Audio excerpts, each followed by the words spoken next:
శ్రీరామచంద్రుని నామమే నారాయణమెహృదయం దీన జన సంక్షేమమే.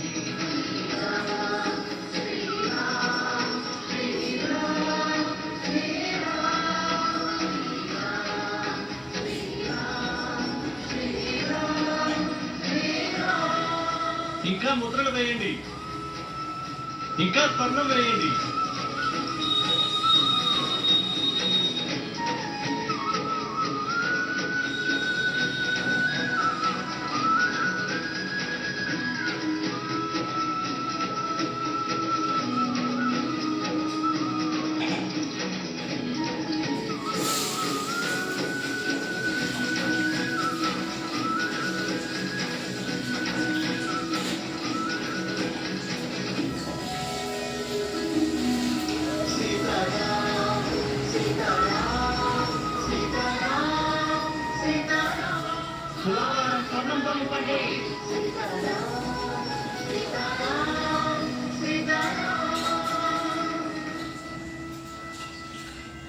ఇవాళ ఈ లోకంలో ఉన్న స్వర్ణం అంతా వేసినా సరిపోయేటట్టుగా లేదు. చూస్తుంటే అయోధ్య వాసులపై లక్ష్మీదేవి కరుణ అపారంగా ఉన్నట్లుంది. అన్నయ్య, ఇవాళ ఎంత సంతోషంగా ఉందంటే అయోధ్యలోని ప్రతి ఒక్కరి ఇల్లు స్వర్ణంతో నిండిపోవాలి.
కుమారరామ, మహారాజు దశరథుడు వెంటనే రమ్మన్నారు. ఆంతరింగిక భవనంలో కైకేయి మహారాణితో ఉన్నారు.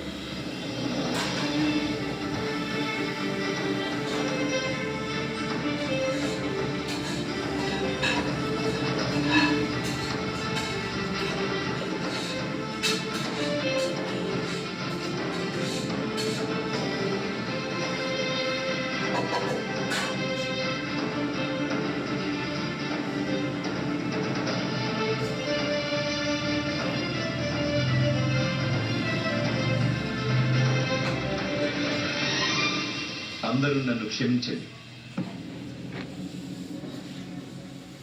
కానీ నేను ఇప్పుడు వెళ్ళాలి.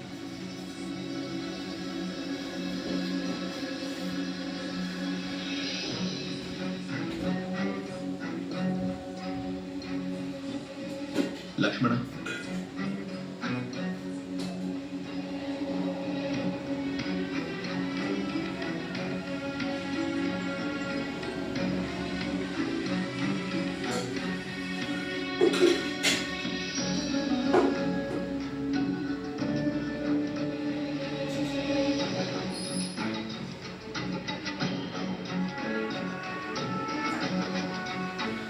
సుమిత్ర, రాముడు ఇంత హఠాత్తుగా వెళ్ళడం అంతా సవ్యంగా ఉంది కదా? తెలియదక్క గారు, కానీ అమాత్య సుమంతులు చాలా ఆందోళనగా కనిపించారు.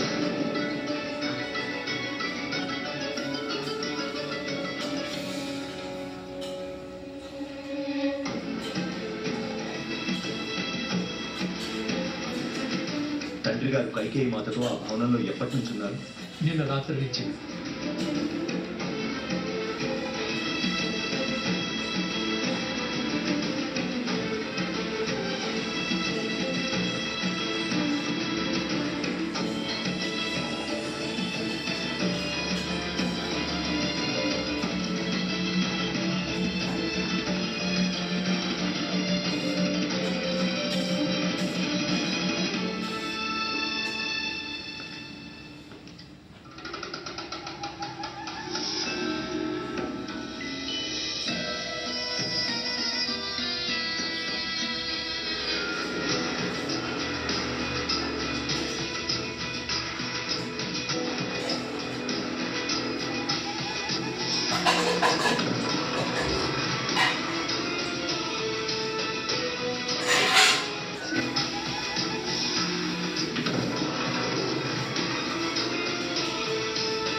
తండ్రి గారు, తండ్రి గారు, లేవండి తండ్రి గారు, లేవండి.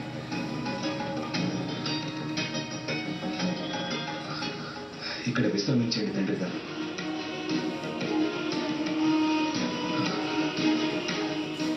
తండ్రి గారు, తండ్రి గారు, మీరు బాగానే ఉన్నారు కదా? తండ్రి గారు, మీ ఆరోగ్యం మీకేమైందో చెప్పండి.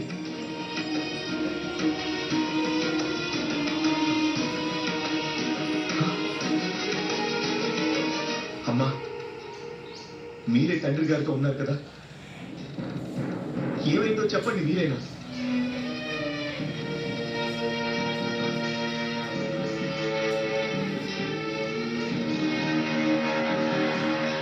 అమ్మా,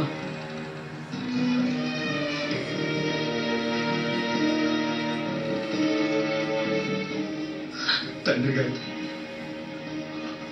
తండ్రి గారు, నేను రాజవైద్యులను తీసుకువస్తాను. వారు వెంటనే మీకు ఉపచారం చేస్తారు. రాజవైద్యుడిని పిలిపించిన లాభం ఉండదు.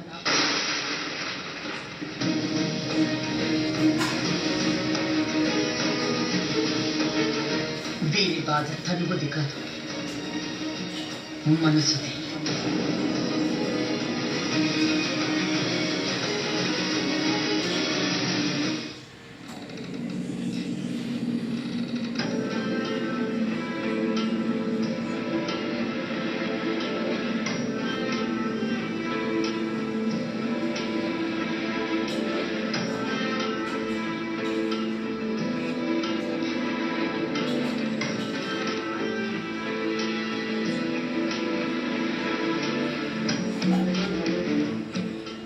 మానసిక బాధ కూడా వైద్యం ఉంటుందమ్మా.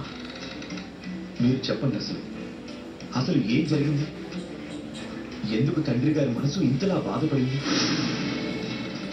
మీ ఇద్దరి మధ్య ఏదైనా ఘర్షణ జరిగిందా? తండ్రి గారితో నేను మాట్లాడతానమ్మా. కలిసి కూర్చొని మాట్లాడుకుంటే అవన్నీ దూరం అయిపోతాయి. మనసు బాధ తగ్గుతుంది, మనసులో తేడాలు కాదు. అయినా ఈ సమస్యకి కారణం మీ తండ్రి గారు కాదు, నేను కాదు. మరి ఎవరమ్మా?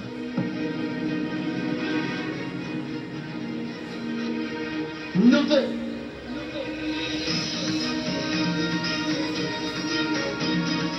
నువ్వే ఈ సమస్యకి కారణం. నువ్వు.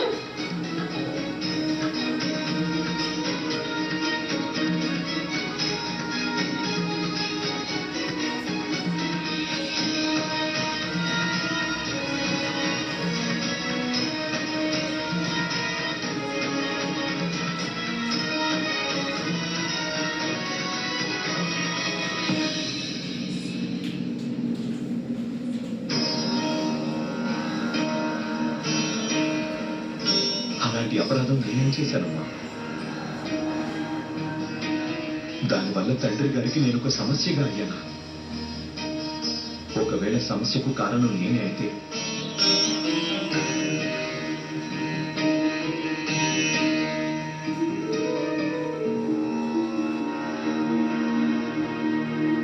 దానికి నివారణ కూడా నేనే చేస్తానమ్మా.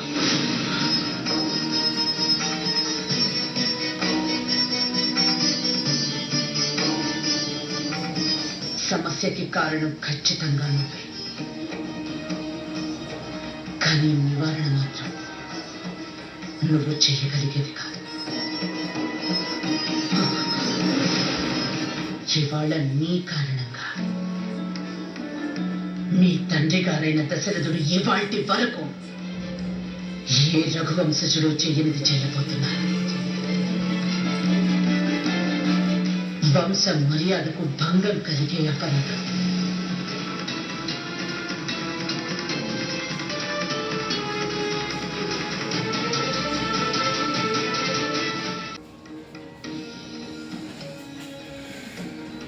జీవితాంతం ధర్మాన్ని రక్షించి రఘువంశ మర్యాద యొక్క మార్గంలో నడిచారమ్మా. అంధుడు మాత్రమే దారి తప్పుతాడు. ఇక నీ ప్రియమైన తండ్రి గారు కుమారుడి మోహంలో నీ ప్రేమలో పడి దారి తప్పిపోయారు, అంధులైపోయారు, అధర్మ మార్గంలో బయలుదేరారు. నమ్మకం కలగలేదా? చూడు ఆయన వైపు, చూడు.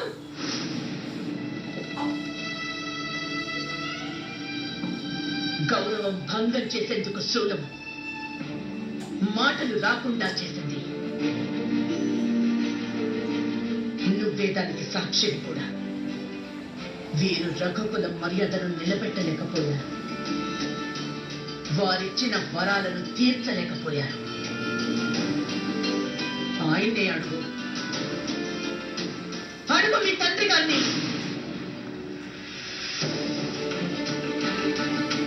ఎందుకు ఎందుకు నా బలిదానాన్ని గౌరవించడం లేదు? సంబరాసురుడి వద్ద తరువాత నాకు ఇచ్చిన 2 వరాలు పూర్తి చేయడానికి ఎందుకు సంచయిస్తున్నారో అర్థం కావడం లేదు. మీ తండ్రి గారిని అడుగు రామా, అడుగు.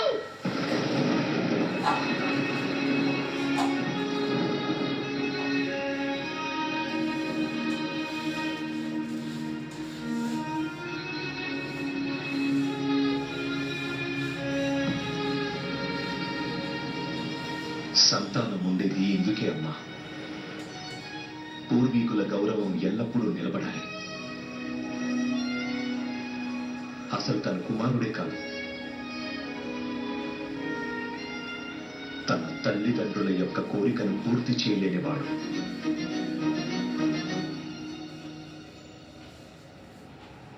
ఏం వరాలు అడిగారమ్మా మీరు?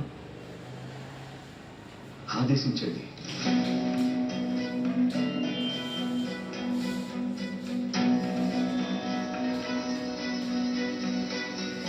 ఏదైతే తండ్రి చేయలేకపోయాడో దాని కుమారుడేం చేయగలుగుతాడు?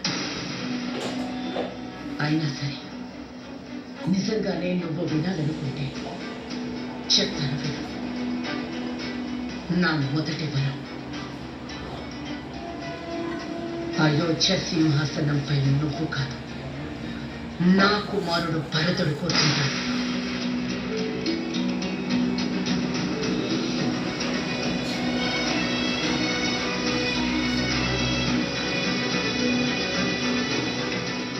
ఇంతేనా? ఇంత చిన్న విషయమా అమ్మా? దీనికోసం మీ వరప్రసాదాన్ని వ్యర్థం చేసుకున్నారా? నాతో చెప్పాల్సింది కదమ్మా. మీరు వరం అడగాల్సిన అవసరమే వచ్చేది కాదు.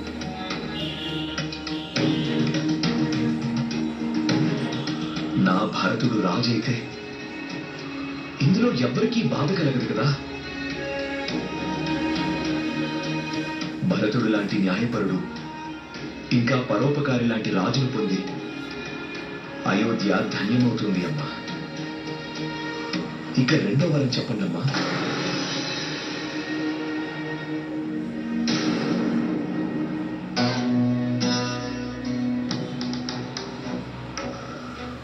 నా 2వ వరం,